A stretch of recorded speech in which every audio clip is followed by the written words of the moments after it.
નમસ્કાર વિદ્યાર્થી મિત્રો, સુહાસિની વિદ્યા મંદિર ઓનલાઈન એજ્યુકેશનમાં આપનું સ્વાગત છે. મારું નામ રાઠોડ જહાભાઈ છે. હું ધોરણ 9 અને 10નું સામાજિક વિજ્ઞાન વિષય લેવાનો છું. ધોરણ 10ની અંદર પાઠ નંબર 1 ભારતનો વારસો, તેના વિશે આપણે અભ્યાસ કરવાનો છે. તો જોઈએ એમાં કે ભારત પ્રાચીન સંસ્કૃતિ ધરાવતો દેશ છે. ભારતના પ્રાચીન ગ્રંથનું નામ છે વિષ્ણુ પુરાણ. તો વિષ્ણુ પુરાણની અંદર એક શ્લોક છે જે અહીંયા આપેલો છે કે ઉત્તરમ યત સમુદ્રસ્ય હિમાદ્રે છેવ દક્ષિણમ વર્ષમ તદ ભારત નામ ભારતી યત્ર સંસતિ. આ જે સંસ્કૃત શ્લોક છે એનો અર્થ છે સમુદ્રની ઉત્તરે અને હિમાલયની દક્ષિણે આવેલા સ્થળનું નામ ભારત વર્ષ. આપણા ભારત દેશની વાત થાય છે કે જે સમુદ્રની ઉત્તરે આવેલો છે અને હિમાલયની દક્ષિણે આવેલું છે એવું એક સ્થળ છે, એનું નામ છે ભારત વર્ષ. જેના સંતાનો ભારતીય છે. ભારતમાં શુભ કાર્ય પ્રારંભે, કોઈ પણ સારું કાર્ય શરૂઆત થાય એટલે એમાં સંકલ્પ જે આપણે લઈએ એ સંકલ્પમાં ભારત વર્ષ, ભરતખંડ, જમ્મુદ્વીપ, આર્યાવ્રત આવા બધા નામો છે એનો ઉપયોગ થતો આપણે જોઈએ છીએ. પૂર્વ, પશ્ચિમ, દક્ષિણ આવી 3 દિશાઓમાં સમુદ્ર અને ઉત્તર દિશામાં હિમાલયની ગિરિમાળા એવી કુદરતી સીમાઓ ધરાવતો આપણો દેશ ભારત છે. તો આપણી 3 દિશાઓમાં, ભારતની 3 દિશાઓમાં સમુદ્ર છે અને એક દિશા એ હિમાલય છે, અને આવી 4 દિશાઓથી સુરક્ષિત થયેલો દેશ આપણો ભારત દેશ છે. તો વિદ્યાર્થી મિત્રો, તમને ખ્યાલ હોવો જોઈએ કે ભારતના પૂર્વ, પશ્ચિમ અને દક્ષિણમાં કયા કયા સમુદ્રો છે. તો જોઈએ આપણે. તો પૂર્વની અંદર બંગાળાની ખાડી આવે, પશ્ચિમ છે તો એની બાજુ આવે અરબ સાગર, અને દક્ષિણમાં આવે હિન્દ મહાસાગર. બરાબર, 3 દિશાઓમાં જે પાણી છે, સમુદ્ર છે, તો કયા કયા 3 છે? તો પૂર્વમાં કયું આવે? બંગાળાની ખાડી, પશ્ચિમમાં આવે અરબ સાગર અને દક્ષિણમાં આવશે હિન્દ મહાસાગર. બરાબર, 3 દિશાઓમાં પાણી છે અને એક બાજુ ઉત્તર દિશામાં ઉપર જે હિમાલય છે, બરાબર, આવી કુદરતી ગિરિમાળાઓ વચ્ચે આપણો દેશ ભારત આવેલો છે. આપણા દેશની સમૃદ્ધિથી આકર્ષાઈને અનેક વિદેશી પ્રજાઓ વ્યાપાર કરવા માટે આવી. બરાબર, આપણે ધોરણ 9ની અંદર ભારતમાં બ્રિટિશ સત્તાનો ઉદય 9મા ધોરણમાં પહેલો જ પાઠ, જેની અંદર વિવિધ પ્રજાઓ, પોર્ટુગીઝો, ડચ લોકો, ફ્રેન્ચો, અંગ્રેજો, આ બધી જ જે પ્રજાઓ છે એ આ ભારતની આવી આર્થિક, સાંસ્કૃતિક દરેક બાબતેથી આકર્ષાઈને ભારતમાં વ્યાપાર કરવા માટે આવ્યા હતા. અને ત્યારબાદ તેઓ ભારતમાં સ્થાયી થયા હતા અને ભારતીય સંસ્કૃતિના મહાનદ જે ભારતીય સંસ્કૃતિ છે એમાં ભળી ગયા. આ આદાન પ્રદાનની પરસ્પર પ્રક્રિયા દ્વારા દેશમાં અનેક પરિવર્તનો જોવા મળ્યા. અને સ્વાભાવિક છે કે કોઈ પણ નવી સંસ્કૃતિના લોકો છે એ ભળે એટલે એમાં ફેરફાર થાય. પરિવર્તન એટલે ફેરફાર થાય, એ સ્વાભાવિક છે. અને એ રીતે એક પેઢીમાંથી બીજી પેઢીમાં આપણા વારસાનું હસ્તાંતરણ એકના હાથમાંથી બીજાના હાથમાં, એટલે કે જે આપણો વારસો છે એમાં ફેરફાર થાય છે. અને આવું સાતત્યપૂર્ણ એટલે સતત કન્ટિન્યુ એક ધારું છે એ થયા કરે છે. તો કે ભારતનું સ્થાન અને વિસ્તાર, બરાબર, તે આપણે 9મા ધોરણમાં વિસ્તૃત આખો પાઠ છે અભ્યાસ કર્યો છે. છતાં પણ આમાં થોડીક એની વિગતો આપણને કે ભાઈ કેવી રીતે સ્થાન, તો કે ભારતનો જે કુલ વિસ્તાર કેટલો છે, કેટલામો ક્રમ આવે છે? તો કે વિસ્તારમાં આવે 32,87,263 ચોરસ કિલોમીટર. જે દુનિયાનો જે ભૂમિભાગ છે એનો ખાલી 2.42% વિસ્તાર છે. ભારત આગળ આવ્યું છે કે ભાઈ વિસ્તારની દૃષ્ટિએ વિશ્વમાં 7મો નંબર અને જનસંખ્યા એટલે કે વસ્તીમાં છે એ બીજો નંબર છે. તો 9મા ધોરણની અંદર આપણે જે ભારતનું સ્થાન અને વિસ્તાર જે પાઠ છે જે અભ્યાસ કર્યો, તો એની અંદર તમને યાદ હોય તો ભારત કરતાં 6 દેશો એવા મોટા છે, બરાબર. 7મો નંબર છે એટલે 6 મોટા હોય. તો આ 6 મોટા દેશો છે એ કયા છે? તો જો તમને અત્યારે કદાચ યાદ નહીં હોય તો હું કહી દઉં છું કે પહેલું આવે રશિયા, પછી કેનેડા, પછી અમેરિકા, પછી ચીન, બ્રાઝિલ અને ઓસ્ટ્રેલિયા, અને ત્યાર પછી ભારત. થઈ ગયા 7. કયા કયા 7 કીધા? તો કે રશિયા, કેનેડા, અમેરિકા, યુરોપ, ચીન, અમેરિકા, ચીન, બ્રાઝિલ અને ઓસ્ટ્રેલિયા. તો આટલા દેશો જે છે, ત્યાર પછી આવે ભારત 7મો નંબર. અને વસ્તીમાં આપણો બીજો નંબર આવે છે. કયો? પહેલો નંબર આવે ચીનનો અને બીજો નંબર આવે ભારતનો. ભારતનો વારસો છે એ અલગ અલગ વૈવિધ્ય એટલે કે અલગ અલગ પ્રકારનો છે, જુદા જુદા પ્રકારનો. કેવી કેવી વિભિન્નતા રહેલી છે તેના વિશે થોડુંક જોઈ લઈએ કે ભારત ભૂમિએ આપણને અને વિશ્વને સમૃદ્ધ અને વૈવિધ્યસભર વારસો આપ્યો છે. પહેલાં તો આમને વૈવિધ્યસભર વારસા વિશે કીધું છે, એનો અર્થ છે આપણે આગળ જોવાનો જ છે, પણ તેમ છતાં હું તમને કહી દઉં ને આપણે પહોંચ્યા પહેલાં કે વારસો એટલે શું? તો વારસો એટલે આપણને બધાને આપણા પૂર્વજો તરફથી જે મળ્યું હોય એને વારસો કહેવાય. તો આપણા પૂર્વજો તરફથી આપણને બહુ પુષ્કળ સાંસ્કૃતિક, પ્રાકૃતિક બધી જ બાબતો મળે છે, બરાબર. પ્રાકૃતિક એટલે કુદરતી અને સાંસ્કૃતિક એટલે માનવસર્જિત. તો આવું પુષ્કળ ભારતમાં મળ્યું છે. ભારતીય સંસ્કૃતિ શાંતિપ્રિય અને વ્યાપારી રહે છે. ભારતવાળા શાંતિમાં માનવાવાળા અને પછી વ્યાપાર માટે. એમાં ખાસ કરીને વ્યાપારમાં વાત કરો તો ભારતની તો વાત આવે, પણ ભારત કરતાં તો ગુજરાતીની વાત હોય તો ગુજરાતી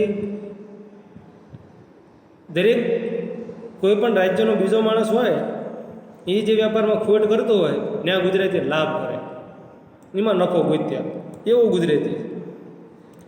વ્યાપારમાં ગુજરાતીનું નામ આવે. ભારતની સંસ્કૃતિમાંથી સચિત અને આનંદનો અનુભવ થાય, પ્રાપ્ત થાય, બરાબર. સત્ય અને આપણો જે અંદરથી જે આનંદ છે, ખોટું હાસ્ય નહીં અથવા ખોટો રાજીપો નહીં, પણ જે હૃદયથી અંતરાત્માથી જે ખુશ થાવી એવો અનુભવ આપણને ભારતીય સંસ્કૃતિમાં પ્રાપ્ત થાય. આ ઉપરાંત અહીં આવીને વસેલી જે જુદી જુદી અલગ અલગ પ્રકારની સંસ્કૃતિ સાથેના આદાન પ્રદાન થકી ભારતીય સંસ્કૃતિ સમૃદ્ધ બની છે. બહારની જે પ્રજાઓ આવી એમના સારા સારા ગુણો, સારી સારી જીવનશૈલી, સારી સારી રીત રસમો એ બધું આપણે અપનાવ્યું છે. તેણે અપનાવેલ અહિંસા અને શાંતિના મૂલ્યોની આજે વિશ્વભરમાં પ્રશંસા અને સ્વીકાર થયો છે. અને જે ભારતીય સંસ્કૃતિ જે અહિંસા પરમો ધર્મ અને શાંતિના મૂલ્યો જે અપનાવ્યું ભારતે, એના આખા દુનિયામાં વખાણ થાય છે. અને આ જે સત્ય અને અહિંસા જે છે, શાંતિ અને અહિંસા જે છે, એને આખા વિશ્વે સ્વીકાર્યું છે. અને તમે 6-7મા ધોરણની અંદર ભગવાન બુદ્ધ અને મહાવીર સ્વામીના જે પાઠો આવે છે, બરાબર, તો એની અંદર ભગવાન બુદ્ધે તો અહિંસા એને કીધી છે કે તમે કોઈને દુઃખ પહોંચે એવું બોલો તે પણ હિંસા છે. માત્ર આપણે હિંસા કોને કે કોઈને મારવી, કૂટવી એને, પણ ખરેખર હિંસા જે છે કોઈને દુઃખ લાગે એવું કડવું વેણ કેવી તો પણ એ હિંસા છે. સિંધુ ખીણની સંસ્કૃતિના લોકો જે શરૂ કરીને આજ દિન સુધીના લોકો ભારતને પોતાની આવડત, બુદ્ધિ, શક્તિ અને કલા કૌશલ્ય દ્વારા સમૃદ્ધ બનાવે છે. સિંધુ ખીણ પ્રાચીન સંસ્કૃતિથી લઈને આજ સુધી એટલે કે 21મી સદી સુધીના યુગ સુધી, અત્યાર સુધી ભારતના લોકોએ જે આવડત પોતે જે એવું વસ્તુ જે બનાવે છે, એવા ઇનોવેશન કરે છે. અત્યારે આપણે તમે બધા આ સોશિયલ મીડિયાનો ઉપયોગ ભરપૂર કરો છો, ફોન તમારી પાસે બધા પાસે આવી ગયા છે, જે અત્યારે ફોનના માધ્યમથી તમે ભણો છો પણ તો આવું બધું જે આવડત કે જે સામાન્ય ખેડૂત હોય તો એનો છોકરો કેવું નવું નવું ઇનોવેશન સંશોધન કરે છે. વ્યક્તિ પોતાની બુદ્ધિથી, શક્તિથી અને કલા કૌશલ્ય એની આવડત દ્વારા આપણી જે સંસ્કૃતિ છે, ભારતીય જે સંસ્કૃતિ છે એને સમૃદ્ધ બનાવી છે. ભારતના ભવ્ય વારસાના નિર્માણ અને ઘડતર માટે અનેક ઋષિમુનિઓ, સંતો, વિદુષીઓ, વિદ્વાનો, ચિંતકો, કલાકારો, કારીગરો, વૈજ્ઞાનિકો, સંશોધકો, સાહિત્યકારો, શિક્ષણશાસ્ત્રીઓ, રાજનીતિજ્ઞો, ઇતિહાસકારો, સમાજ સુધારકો વગેરેનો અગત્યનો ફાળો છે. જો એ ભારતીય જે સંસ્કૃતિ છે એ આટલી બધી વૈવિધ્યસભર છે, તો વૈવિધ્યસભર કેમ છે? તો કે આટલા બધા ક્ષેત્રોમાંથી જોડાયેલા વ્યક્તિઓ એમાં પોતાનો ફાળો આપે છે. એટલે ઋષિમુનિઓ છે, સાધુ સંતો છે, પછી વિદુષીઓ, જાણકાર જે સ્ત્રીઓ જાણકાર હોય ને તેઓ છે, વિદ્વાન પોતપોતાના વિષયની અંદર જાણકાર, ચિંતન કરવાવાળા, કલાકારો અલગ અલગ જે ગાવાવાળા, નૃત્ય કરવાવાળા બધા કલાકારો છે, ડાન્સ કરવાવાળા, કારીગર જે પોતાની કલા કરવાવાળા હોય, અલગ અલગ પોતાના ક્ષેત્રોમાં સારી એવી વસ્તુ બનાવતા હોય એ કારીગર, વૈજ્ઞાનિકો, નવું નવું સંશોધન કરવાવાળા, સાહિત્યકારો જે પોતાની આવડત દ્વારા સાહિત્ય છે એ લોકો સુધી પહોંચાડે છે, શિક્ષણશાસ્ત્રીઓ જે શિક્ષણ આપતા હોય, ભણાવતા હોય તેઓ શિક્ષણના જાણકાર, રાજનીતિના જાણકાર, ઇતિહાસનો જાણકાર, સમાજનો સુધારો કરવાવાળા, આ દરેકનો ફાળો છે. તેમના ધર્મશાસન, શૈલી, ભાષા, કલા, ચિત્ર, બોલી, પહેરવેશ અને રીત રિવાજ વગેરે પણ ભારતને મળ્યા. બરાબર? તો આ અલગ અલગ ક્ષેત્રના લોકો તેમણે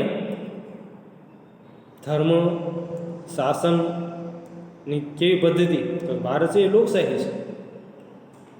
ભાષા, અલગ અલગ પ્રાંતના લોકોની ભાષા, કલા, અલગ અલગ પ્રાંત, બધે દરેક ક્ષેત્રમાં અલગ અલગ, દરેક રાજ્યમાં દરેક લોકો પાસે અલગ અલગ કલા હોય, ચિત્ર, દરેક વિસ્તારમાં અલગ અલગ બોલી હોય, દરેક રાજ્ય, દરેક દેશનો પહેરવેશ અલગ અલગ હોય અને રીત રિવાજો પણ અલગ અલગ હોય.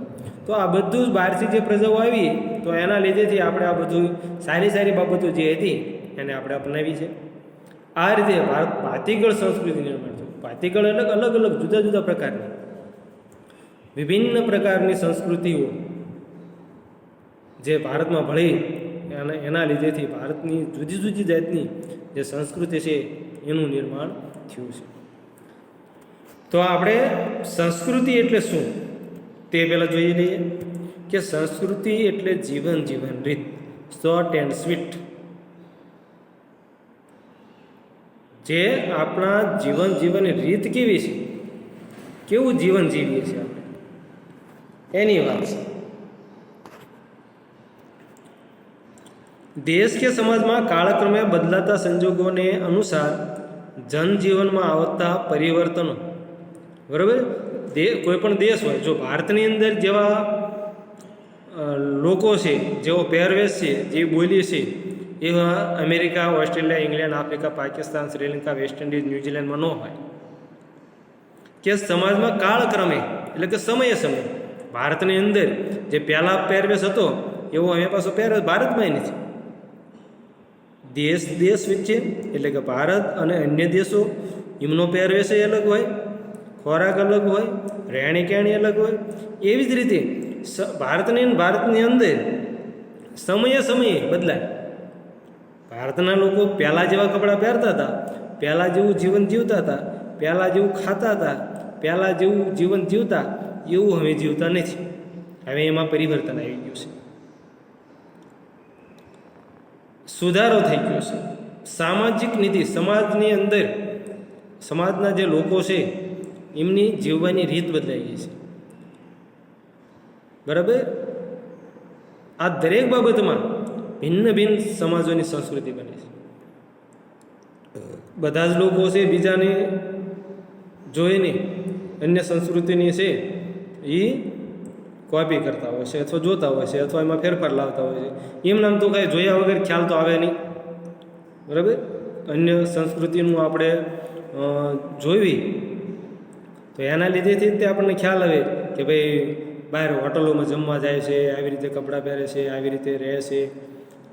સંસ્કૃતિ એટલે માનવ મનનું ખેડા, માણસના મગજનું અંદર કંઈક નવા નવા વિચારો આવે. જે ભારતીય સંસ્કૃતિ છે અથવા કોઈ પણ દેશની સંસ્કૃતિ હોય એમાં બદલાતું જતું હોય, નવું નવું આવે, જૂનું જૂનું રહે નહીં, કાંઈક નવું આવે.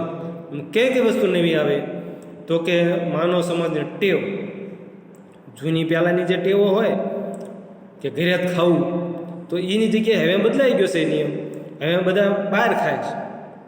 તો આ શું થાય? ટેવમાં ફેરફાર થાય. પહેલાં કોઈ હાલવા માટે જે આપણે અત્યારે સાંજ સવાર તમે જોવા માટે ચાલવા માટે જતા જોવો છો, પહેલાં એવું ચાલવા કોઈ જતું જ નહોતું. એના મૂલ્ય ભાઈ અત્યારે જીવનનું મૂલ્ય બદલાઈ ગયું. બહાર માણસો હરવા ફરવા બહુ જાય, ને આપણે જઈએ તો સેલ્ફી પાડીને વોટ્સઅપમાં બધે મોકલવી, બરાબર ને? તો આ આપણું જીવનનું મૂલ્ય શું થઈ ગયું? ગામને દેખાડવાનું. આચાર વિચાર, તમારું વર્તન કેવું છે, તમારા વિચારો કેવા છે, તમે વ્યવહાર કેવો કરો છો, ધાર્મિક પરંપરાઓ, બરાબર, ધાર્મિક રીત રિવાજો જે છે, ધાર્મિક આપણે જે ઉત્સવો તહેવારો મેળાઓ ઉજવીએ છીએ તેની વાત છે.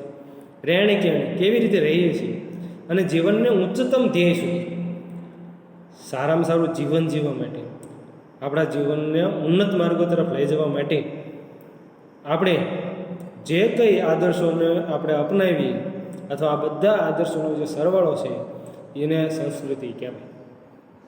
શોર્ટમાં કેવું હોય તો જીવન રીત, કેવું જીવન જીવો છો?